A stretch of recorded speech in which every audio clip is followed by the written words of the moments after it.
Sahrdn, a coalition of Southern African HRDs organizations, delivered the petitions to the Embassy of Tanzania and the South African Embassy for onward transmission to President Jacob Zuma, who is the chairperson of SADC.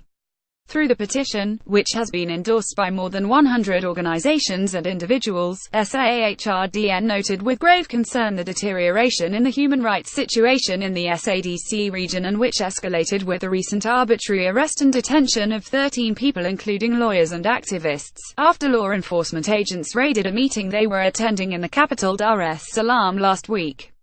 These 13 people are from Tanzania, South Africa and Uganda, and include lawyers who were attending a legal consultation organized by the Community Health Services and Advocacy (CHESA) and the Initiative for Strategic Litigation in Africa (ISLA).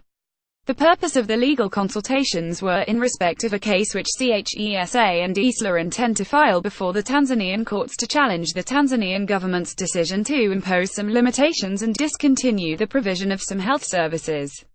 Sahrdn, together with other African human rights defenders and beyond, consider the arrest and detention of the 13 people as an attempt to stifle freedom of expression, for assembly and association as guaranteed in the Tanzanian constitution, and as an abuse of laws by the Tanzanian authorities. More worrying is the arrest and detention of lawyers, which appear to be a concerted effort to prevent legal practitioners from taking on cases and representing their clients without interference.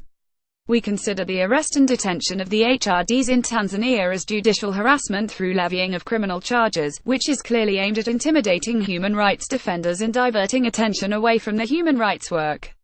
As a network committed to fostering a culture of human rights and respect for the rule of law in Southern Africa, we urge the Tanzanian authorities to appreciate that freedom and independence of the legal profession is an essential component for the proper functioning of the rule of law in any democracy. Sahrdn reminds all SADC governments to uphold and guarantee the civil and political and socio-economic rights guaranteed of SADC citizens as provided under the African Charter on Human and People's Rights, as well as the various constitutions of SADC members. Post published in Featured.